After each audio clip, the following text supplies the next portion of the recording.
100.000? Tanganku gemetar saat melihat lembar uang lusuh itu dilempar begitu saja ke meja makan. Ibu mertuaku, Bu Rina, berdiri sambil melipat tangan di dada. Wajahnya sinis.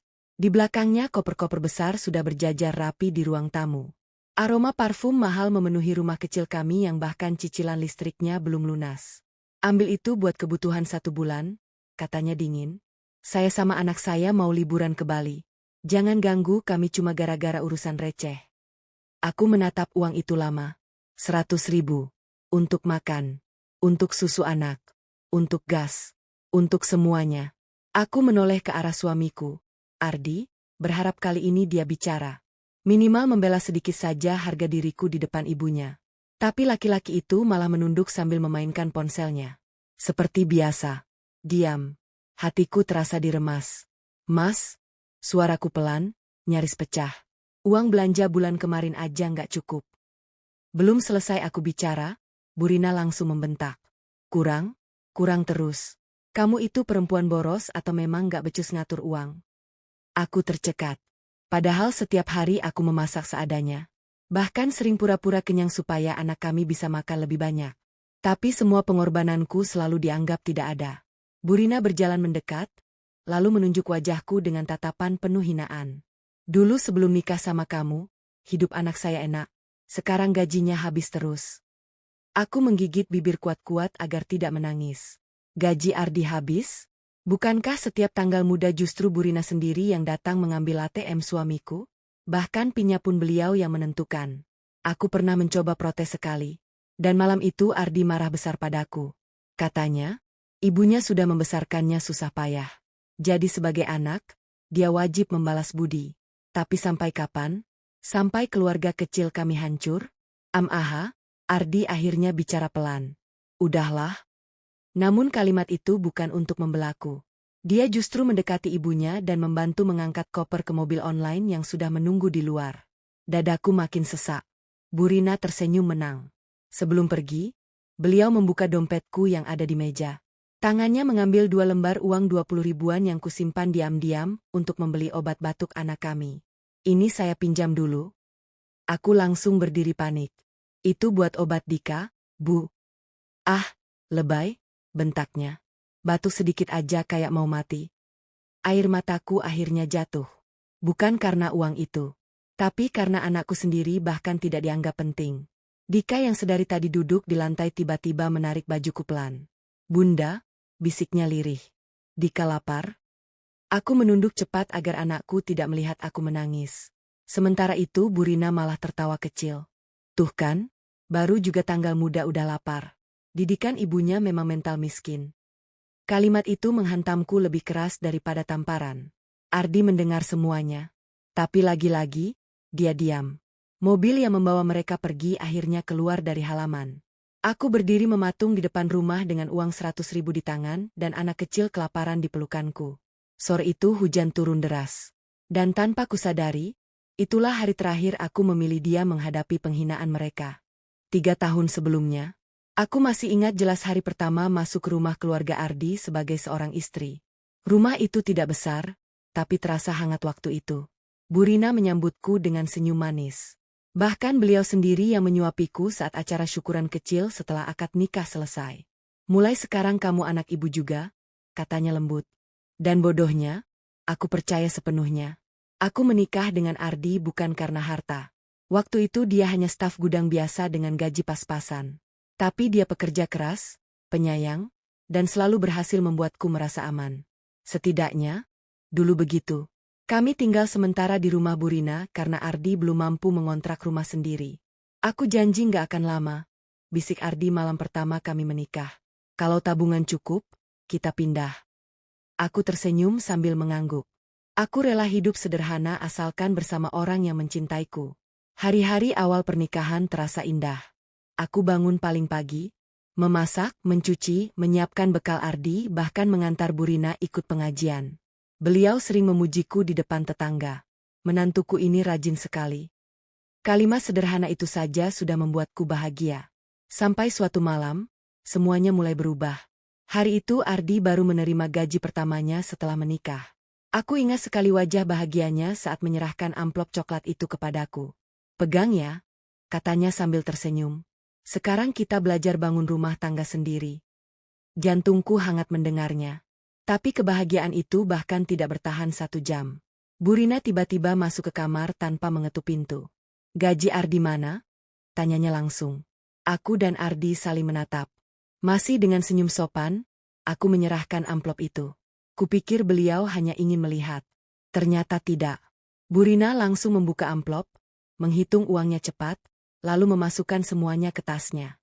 Saya simpan dulu, katanya santai. Aku sedikit bingung. Buat ditabungnya, Bu? Beliau tertawa kecil. Ya iyalah, kalian masih anak-anak. Belum ngerti cara pegang uang. Aku menoleh ke arah Ardi, menunggu dia bicara. Tapi suamiku hanya diam sambil tersenyum kecil, seolah itu hal biasa. Malam itu untuk pertama kalinya aku tidur dengan perasaan aneh. Sejak hari itu, setiap tanggal gajian selalu sama. Burina datang, mengambil ATM, mencatat PIN, lalu menentukan berapa uang yang boleh kami pegang. Awalnya aku mencoba berpikir positif. Mungkin memang beginilah cara beliau mendidik anak. Hiburku pada diri sendiri. Lagi pula Ardi selalu berkata, "Ibu cuma takut kita boros." Aku menahan semuanya, termasuk saat uang belanja dipotong tiba-tiba, aku dimarahi karena membeli ayam, bahkan ketika Burina mulai ikut memeriksa isi lemari dapur. Minyak goreng cepat habis ya sekarang, sindirnya suatu pagi. Padahal aku bahkan sering makan dengan kerupuk supaya pengeluaran hemat. Namun aku tetap bertahan, karena aku terlalu mencintai suamiku. Dan karena waktu itu, aku masih percaya kesabaran bisa meluluhkan hati siapa saja. Sampai akhirnya aku hamil Dika. Dan sejak itulah, perlahan aku sadar. Yang diinginkan Burina bukan membantu rumah tangga kami, melainkan mengendalikan seluruh hidup anaknya. Kehamilanku seharusnya menjadi kabar bahagia. Tapi di rumah itu, bahkan kabar tentang calon cucu pertama pun tetap kalah penting dibanding uang. Hari itu aku baru pulang dari puskesmas dengan wajah pucat karena mual seharian. Dokter bilang kandunganku lemah dan aku harus banyak istirahat. Namun baru saja aku duduk di ruang tamu, suara Burina sudah terdengar dari dapur. "Lauk hari ini apa?" "Nasi sama tempe, Bu," jawabku pelan. Beliau langsung keluar sambil mengernyit jijik. "Tempe lagi? Pantes aja anak saya makin kurus sejak nikah sama kamu." Aku menunduk diam. Padahal uang belanja minggu itu bahkan tidak sampai cukup untuk membeli telur setiap hari. Ardi baru pulang kerja menjelang maghrib. Wajahnya lelah, bajunya bau keringat gudang. Aku sebenarnya ingin memeluknya. Ingin cerita kalau aku hampir pingsan tadi siang. Tapi sebelum sempat bicara, Burina lebih dulu menyodorkan beberapa lembar brosur wisata. "Nih lihat," katanya antusias. "Teman pengajian ibu ngajak liburan ke Bali bulan depan." Ardi tersenyum kecil. "Bagus dong, Emaha." "Iya, tapi biayanya lumayan." Mata Burina langsung melirik anaknya. "Sekitar 15 juta. Dadaku langsung sesak. 15 juta? Aku bahkan masih memakai sandal yang solnya hampir lepas. Belum lagi biaya persalinanku nanti belum ada tabungan sama sekali. Aku memberanikan diri bicara pelan. "Mas, bukannya kita mau nabung buat lahiran dulu?" Ruangan langsung hening. Tatapan Burina berubah tajam. "Lahiran itu rezeki dari Tuhan," katanya dingin. "Masa ibu mau jalan-jalan aja harus izin sama kamu?" Aku buru-buru menggeleng. "Bukan begitu maksud saya, Bu." "Terus apa?" bentaknya. "Kamu mulai ngatur-ngatur uang anak saya sekarang." Ardi menghela napas berat. Dan seperti biasa, dia memilih pihak ibunya. "Udah, jangan dibahas lagi." Kalimat sederhana itu terasa seperti pisau.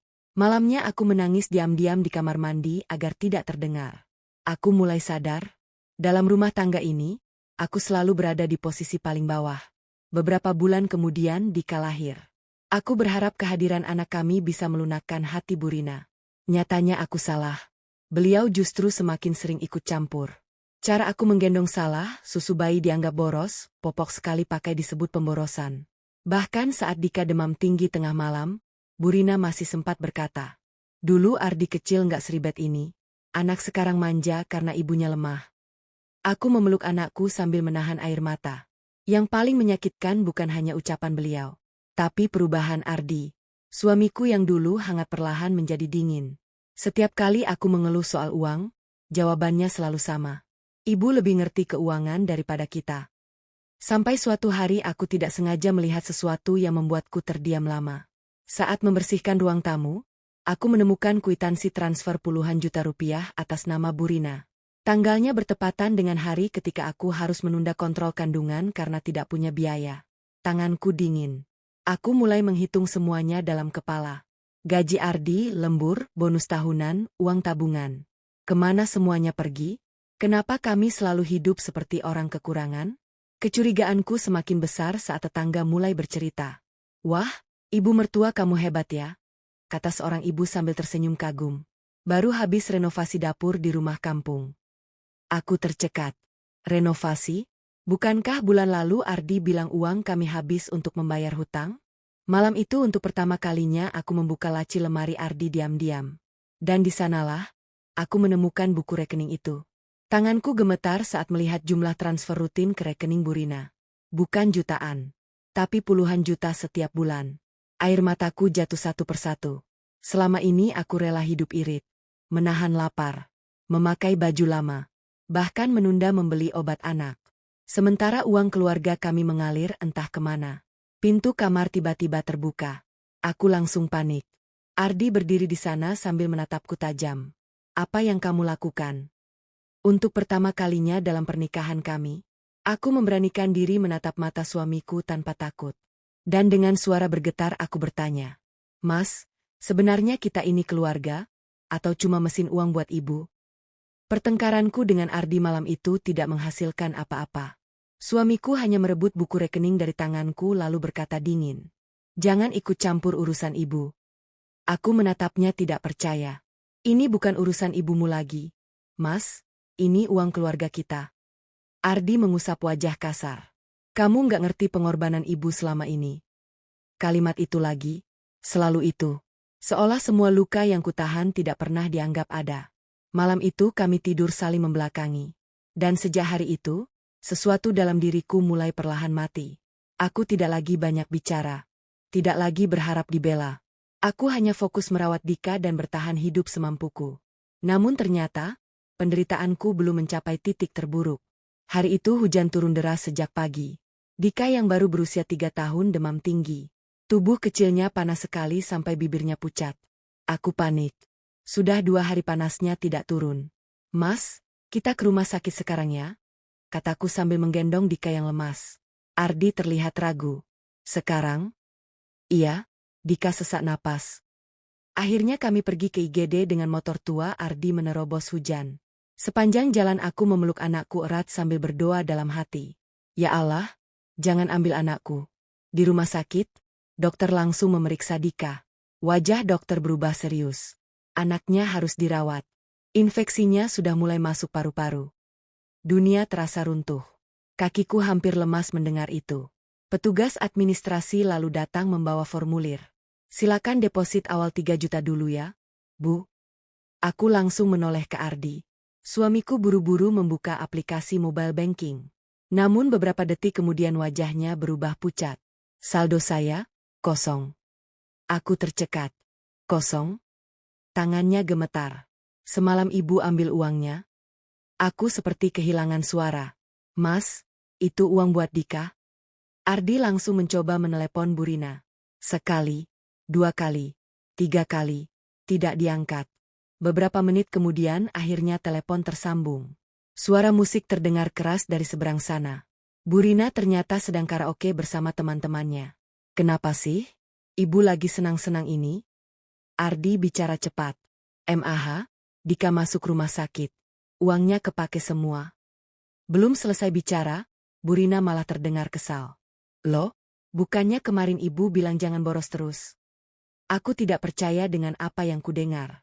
Anakku sedang kesulitan bernapas. Dan beliau masih bicara soal boros? "Bu?" Suaraku bergetar menahan tangis. "Tolong, Dika harus dirawat." Hening sebentar. Lalu suara Burina terdengar dingin. "Cuma demam aja kan? Anak kecil itu kuat." Air mataku langsung jatuh. Aku memandang Dika yang tertidur lemah di ranjang IGD dengan selang oksigen kecil di hidungnya. Dadaku terasa seperti dihancurkan. Kalau nggak punya uang ya jangan gaya hidup tinggi, lanjut Burina. Makanya jadi perempuan tuh pintar ngatur keuangan. Telepon mati. Begitu saja. Aku menatap layar ponsel kosong dengan tubuh gemetar hebat. Untuk pertama kalinya, aku benar-benar membenci ibu mertuaku. Ardi terduduk lemas sambil memegangi kepala. Tapi entah kenapa, kali ini aku tidak lagi kasihan melihatnya. Karena semua ini terjadi akibat dia terus membiarkan ibunya mengendalikan hidup kami. Aku akhirnya melepas cincin nikahku perlahan. Ardi langsung menatapku. Kamu mau apa? Aku menyerahkan cincin itu ke bagian administrasi rumah sakit. Ini emas, kataku pelan sambil menahan tangis. Tolong dihitung saja berapapun. Petugas terlihat iba. Sementara Ardi hanya diam membeku. Malam itu aku duduk sendiri di musola rumah sakit setelah Dika dipindahkan ke ruang rawat. Hujan masih turun di luar. Aku menengadah dengan mata bengkak. Ya Allah, suaraku pecah. Kalau aku memang sedang dizalimi, tolong jangan biarkan anakku ikut hancur. Aku menangis selama malam itu. Bukan hanya karena sakitnya melihat anakku, tapi karena akhirnya aku sadar. Di rumah tangga ini, aku selama ini berjuang sendirian. Sejak malam di rumah sakit itu, ada sesuatu dalam diriku yang berubah total. Aku masih menjadi perempuan yang sama. Tetap memasak, tetap mencuci, tetap merawat Dika, dan tetap berbicara lembut. Tapi kali ini, aku berhenti berharap. Berhenti berharap Burina akan berubah. Berhenti berharap Ardi tiba-tiba membelaku. Dan yang paling penting, aku berhenti menjadi perempuan yang pasrah. Dika akhirnya boleh pulang setelah 4 hari dirawat. Namun sejak kejadian itu, aku mulai memperhatikan banyak hal yang dulu selalu kuabaikan. Aku mulai mencatat. Tanggal gajian Ardi, jumlah transfer ke rekening Burina, uang yang keluar, bahkan bukti chat permintaan uang dari mertuaku.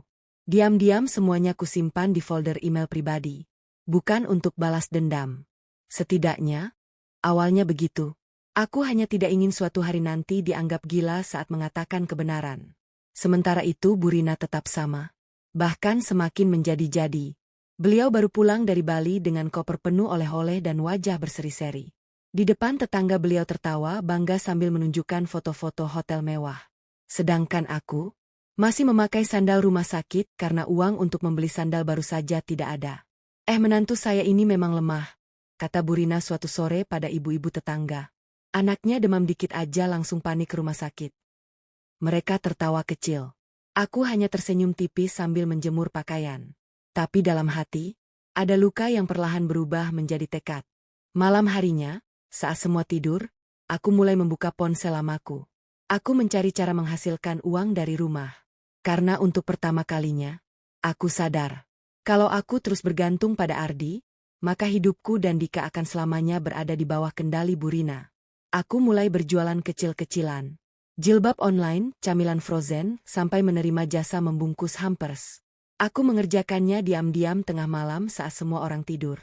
Tanganku sering pegal. Mataku panas karena kurang tidur. Tapi anehnya, sudah lama aku tidak merasa sehidup itu. Untuk pertama kalinya setelah bertahun-tahun menikah, aku merasa sedang menyelamatkan diriku sendiri.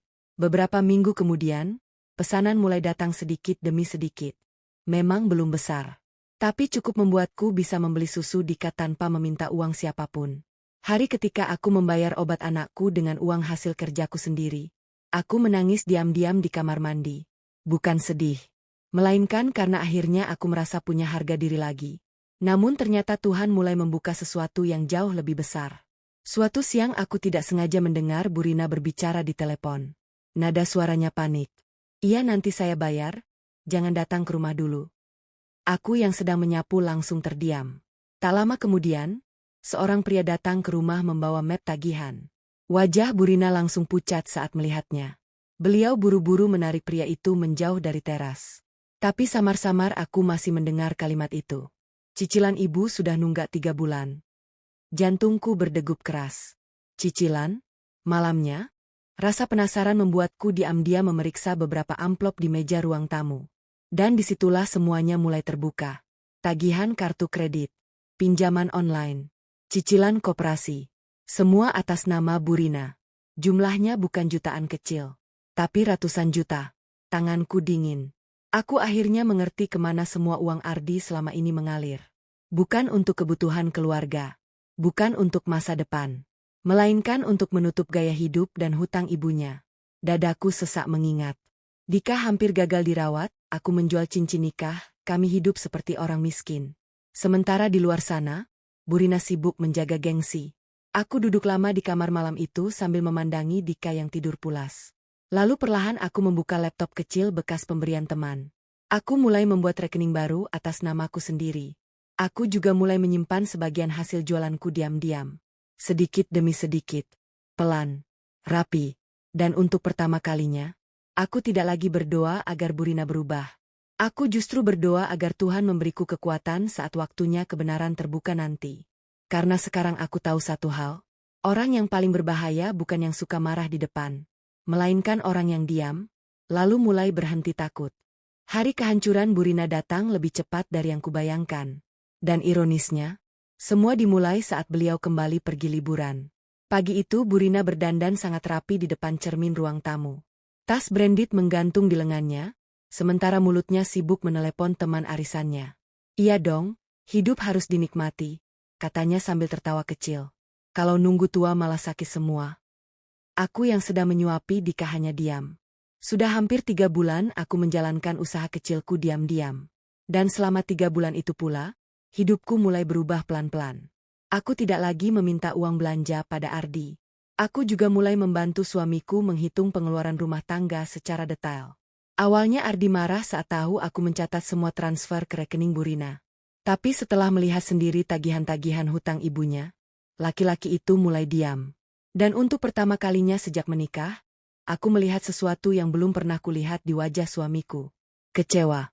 Pagi sebelum Burina berangkat, beliau masih sempat menghampiri Ardi sambil menyodorkan ponsel. Transfer dulu 5 juta. Ibu butuh tambahan uang hotel. Ardi menatap layar itu lama. Biasanya dia akan langsung menurut. Tapi kali ini berbeda. Aku nggak bisa, Amaha. Ruangan langsung hening. Burina tertawa kecil seolah tidak percaya. Apaan? Gaji bulan ini buat kebutuhan rumah.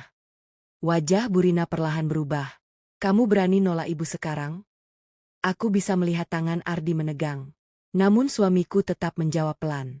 Selama ini aku terlalu banyak ngorbanin keluarga kecilku. Kalimat itu membuat dadaku sesak. Karena akhirnya, setelah bertahun-tahun, dia mulai sadar. Tapi Burina justru meledak. Pasti ini gara-gara istri kamu. Beliau menunjuk wajahku kasar. Perempuan gak tahu diri. Sejak datang ke rumah ini, kamu cuma bikin anak saya melawan ibunya. Aku berdiri perlahan. Namun kali ini aku tidak gemetar. Aku tidak menangis. Aku hanya menatap mata wanita yang selama ini menghancurkan hidupku sedikit demi sedikit. Dan dengan suara tenang aku berkata, saya nggak pernah ngajarin Mas Ardi melawan ibunya, Bu. Aku berhenti sebentar.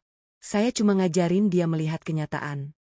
Wajah Burina langsung merah padam. Beliau pergi sambil membanting pintu rumah begitu keras sampai Dika ketakutan dan menangis. Hari itu terasa sunyi sekali. Namun entah kenapa, untuk pertama kalinya rumah terasa lebih ringan tanpa suara bentakan beliau. 2 hari kemudian, telepon mulai datang. Awalnya hanya 1, lalu semakin banyak. Nomor tak dikenal, penagih hutang, koperasi, bank, bahkan debt collector. Semua mencari Burina. Karena ternyata selama ini beliau memakai nama pribadi untuk pinjaman-pinjaman besar. Dan kini pembayaran mulai macet. Aku masih ingat sore ketika Burina pulang lebih cepat dari jadwal liburannya. Wajahnya pucat. Make up mahalnya sudah luntur oleh keringat. Beliau masuk rumah dengan panik sambil membongkar tas. ATM ibu mana? Ardi yang sedang duduk di ruang tamu menatap pelan. Kartunya sudah saya blokir. Burina langsung membeku. Apa? Saya juga sudah pindah rekening gaji. Kalimat itu seperti petir. Ibu nggak bisa beginiin saya? Teriak Burina histeris. Saya ini ibu kamu? Tetangga mulai melirik dari luar pagar karena suara beliau semakin keras. Namun kali ini Ardi tidak mundur. Suamiku berdiri perlahan. Matanya merah. Dan untuk pertama kalinya dalam hidupnya, dia bicara sebagai seorang kepala keluarga. Ibu memang ibu saya, katanya pelan. Tapi istri dan anak saya hampir hancur karena semua ini. Burina terlihat shock. Mungkin karena baru kali itu anaknya berani membantah di depan wajahnya langsung. Beliau lalu menoleh kepadaku. Tatapannya penuh kebencian. Kamu puas sekarang? Aku menarik napas panjang. Lalu tanpa emosi, aku masuk ke kamar dan mengambil map coklat yang selama ini kusimpan. Aku meletakkannya di meja. Satu persatu. Bukti transfer, tagihan rumah sakit Dika, foto cincin nikah yang kujual, hingga catatan hutang Burina. Ruangan mendadak sunyi. Tangan Burina mulai gemetar saat membuka lembar demi lembar kertas itu. Wajahnya perlahan pucat. Ardi, suamiku menatap lurus. Dika hampir nggak dirawat karena uang kami habis. Amaha. Air mata mulai jatuh dari mata Burina. Namun entah kenapa, aku tidak lagi merasa menang. Karena luka yang beliau tinggalkan terlalu dalam untuk sekadar dibalas dengan tangisan. Tak lama kemudian terdengar suara motor berhenti di depan rumah. Dua pria berbaju lapangan datang membawa map penagihan. Burina langsung panik. Beliau buru-buru memegang tangan Ardi. Tolong ibu, sekali ini aja. Dan disitulah, wanita yang selama ini selalu memandangku rendah akhirnya berdiri gemetar memohon pada anak yang selama bertahun-tahun ia jadikan mesin uang. Rumah itu tidak besar. Cat dindingnya sederhana. Tidak ada pagar mewah, tidak ada mobil mahal terparkir di depan. Tapi untuk pertama kalinya setelah bertahun-tahun, Ratna merasa rumah itu benar-benar hangat. Ia duduk di teras sambil memegang secangkir teh hangat. Di dalam rumah, terdengar suara tawa anak-anaknya. Dulu suara itu hampir hilang. Dulu rumah mereka pernah dipenuhi tangisan, hinaan, dan rasa takut. Kini semuanya berubah. Ratna menatap langit mendung dengan mata berkaca-kaca. Bukan karena sedih, melainkan karena ia akhirnya mengerti bahwa Tuhan memang tidak pernah tidur. 3 bulan setelah semua kejadian itu, hidup Ratna berubah perlahan. Bukan berubah menjadi kaya raya. Bukan juga berubah menjadi orang paling terpandang. Tapi berubah menjadi lebih tenang. Warung kecil yang dulu sering dihina mertuanya kini semakin ramai. Banyak pelanggan datang bukan hanya karena makanannya enak, tetapi karena mereka mendengar kisah perjuangan Ratna. Bu Ratna itu orang sabar. Dulu dihina habis-habisan. Tapi sekarang tetap rendah hati. Kalimat-kalimat itu menyebar dari mulut ke mulut. Tanpa disadari, Ratna mulai dihormati. Bukan karena harta, tetapi karena keteguhan hatinya. Suatu sore, Ratna sedang membereskan meja warung ketika seorang wanita tua datang perlahan menggunakan tongkat. Ratna langsung terdiam. Itu Bu Endang. Mertuanya. Tubuh wanita itu kini jauh lebih kurus. Wajahnya pucat. Tidak ada lagi perhiasan emas yang dulu selalu dipamerkannya. Tatapannya pun berbeda. Tidak lagi penuh kesombongan. Kini hanya tersisa rasa malu. Beberapa pelanggan langsung saling berbisik. Mereka masih ingat bagaimana dulu Bu Endang pernah melempar pakaian Ratna ke jalan. Masih ingat bagaimana wanita itu pernah berteriak sambil mempermalukan Ratna di depan tetangga. Kini keadaan berbalik. Dan semua orang menunggu, apakah Ratna akan membalasnya? Bu Endang berdiri kaku di depan warung. Tangannya gemetar. Ratna, suaranya lirih. Ratna diam. Jujur, luka di hatinya belum benar-benar hilang. Masih ada malam-malam saat ia menangis diam-diam mengingat penghinaan itu. Masih ada rasa sakit saat mengingat anak-anaknya pernah kelaparan karena diusir. Namun Ratna juga sadar, jika ia membalas dengan kebencian, maka ia tidak berbeda dengan mereka yang dulu menyakitinya.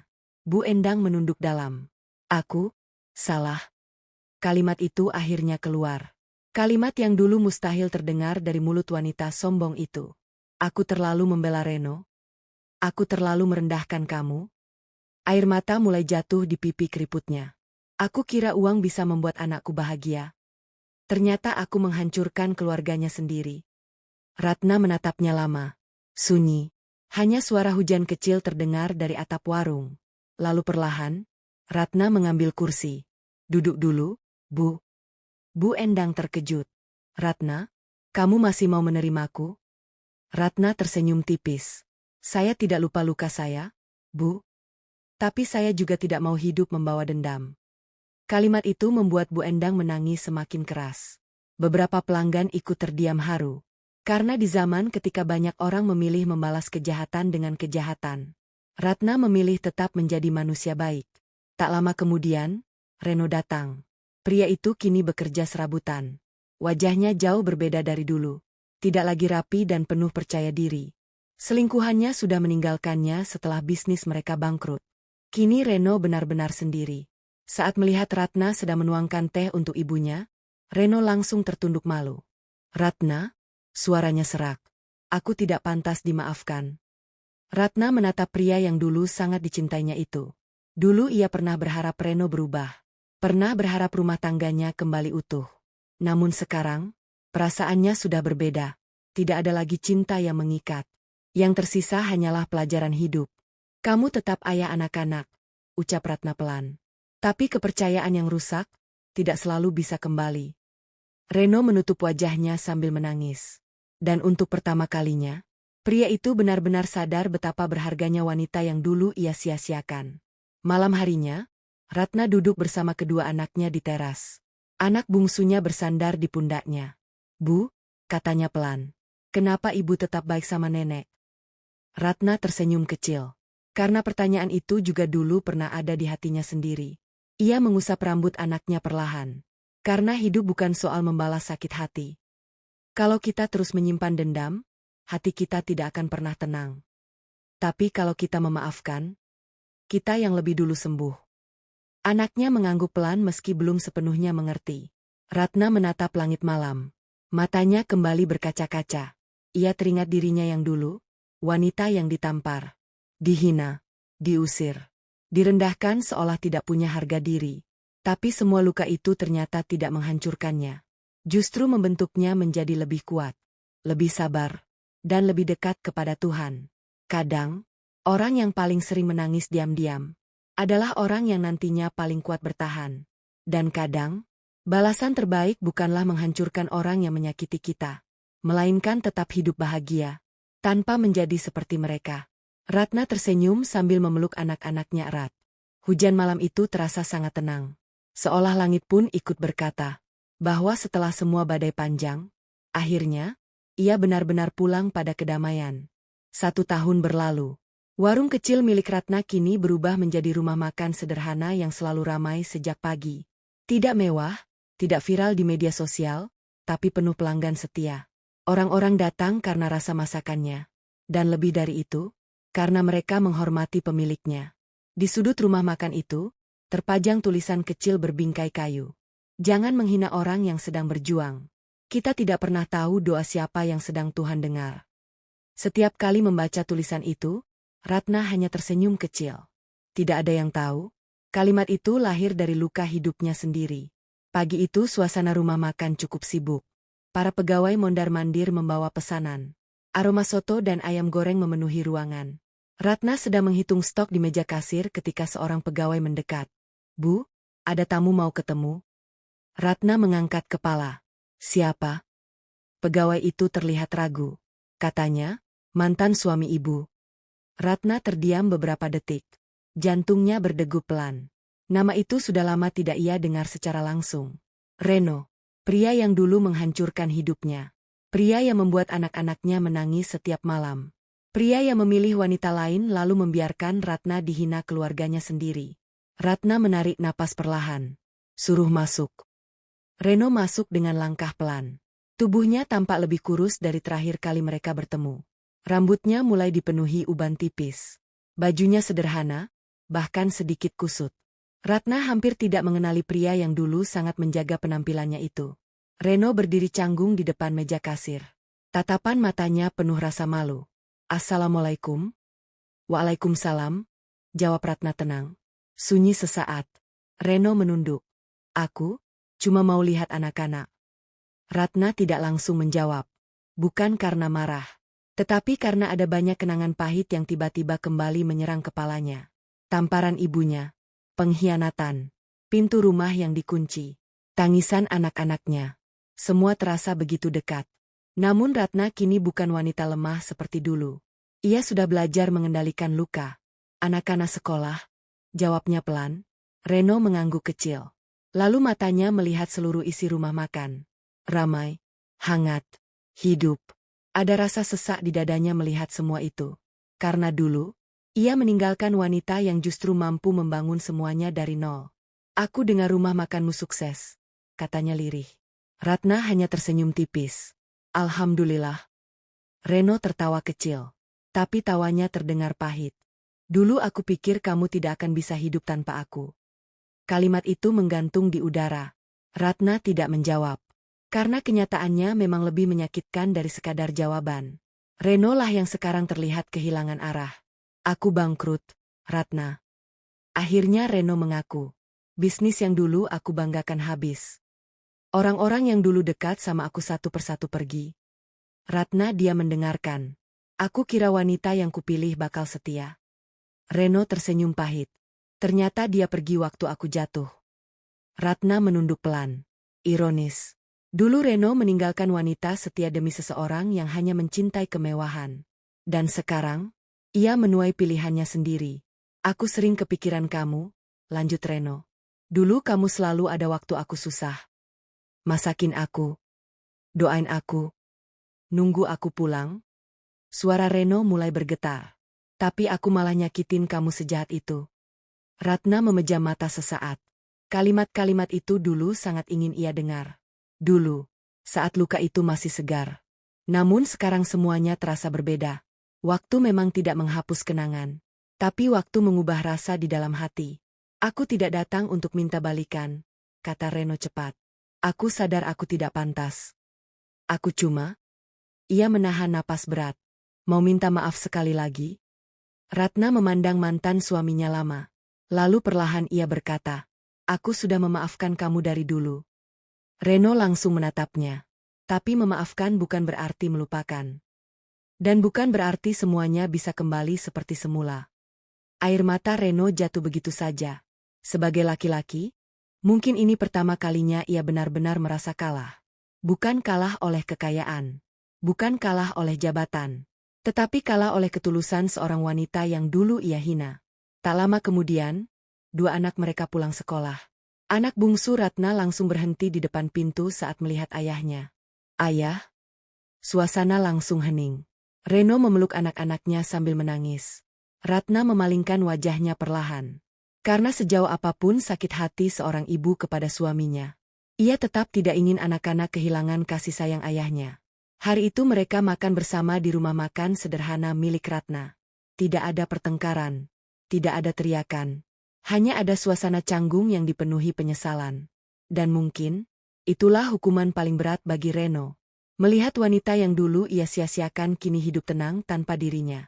Malamnya setelah rumah makan tutup, Ratna duduk sendiri di depan kasir. Ia membuka laci kecil tempat ia menyimpan uang hasil usaha hari itu. Lalu tanpa sadar matanya jatuh pada foto lama. Foto keluarga mereka bertahun-tahun lalu. Saat semuanya masih terlihat bahagia. Ratna tersenyum kecil sambil mengusap foto itu. Kadang hidup memang aneh. Orang yang paling tulus seringkali justru paling disakiti. Namun Tuhan tidak pernah benar-benar meninggalkan orang yang sabar. Mungkin balasan Tuhan tidak selalu datang cepat. Tapi ketika datang, semua terasa sangat adil. Ratna menaruh kembali foto itu ke dalam laci. Ia lalu mematikan lampu rumah makan. Sebelum masuk rumah, ia menatap langit malam yang tenang. Tidak ada lagi rasa dendam. Tidak ada lagi keinginan membalas. Karena akhirnya ia sadar. Kemenangan terbesar bukan ketika melihat orang yang menyakiti kita hancur. Melainkan ketika kita berhasil bangkit. Tanpa kehilangan hati baik kita sendiri.